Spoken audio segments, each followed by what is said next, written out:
Yo, it's been 50 years since the like this past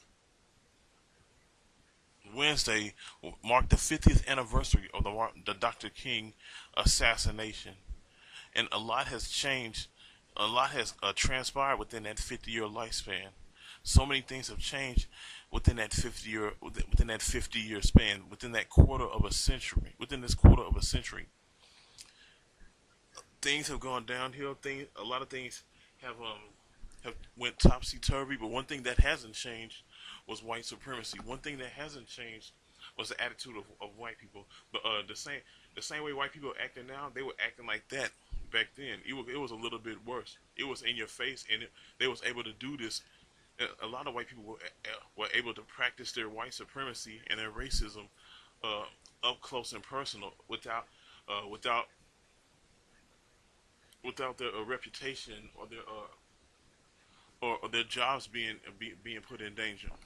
Nothing really has changed racially since the death of Dr. King.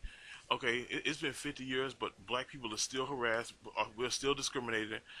There's still hate crimes committed against black people. Um, white people have not changed a bit. They still have a racist attitude towards anybody that isn't white, especially towards blacks. They still discriminate. They still make up these laws, rules, and regulations that go up against white people. I mean, go up against black people, and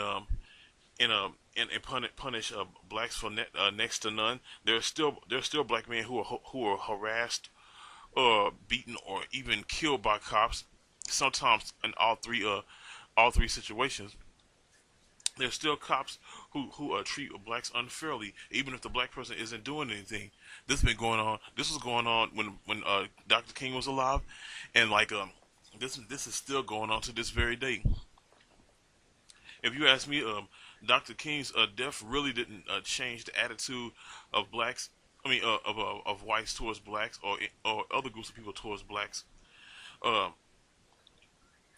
and ever since Obama, of course they some of them kept their racism, their true feelings hidden. But like when Obama, when it came into the office, a lot of those people brought their hatred out to the forefront. A lot of those people chose to act on their racist nature due to the fact that there was a black man in the White House, and they felt like they was losing everything. And now that you have a white supremacist in the White House now, they're really trying to push it. Okay, but then again, one thing that that it that doesn't go on now that was going on back then is that black people are now getting digging your ass. Now you got to deal with black people who will fuck you up on sight, or if you try to come at them a certain type of way. We're not like grandparents. Like it's unfortunate that Dr. King is no longer here with us, and it's unfortunate that he didn't live to see what transpired from 1963 all the way to this very point. Even though he left this earth on April 4th, 1968, it's unfortunate he didn't get a chance to live to see the fruits of his labor.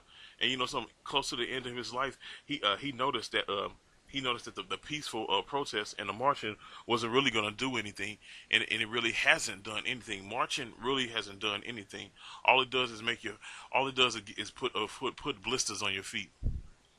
Like a lot of things have not changed, especially racism has not changed since Martin Luther King was assassinated. This is a short video, so I'm not gonna speak that much on it. All right.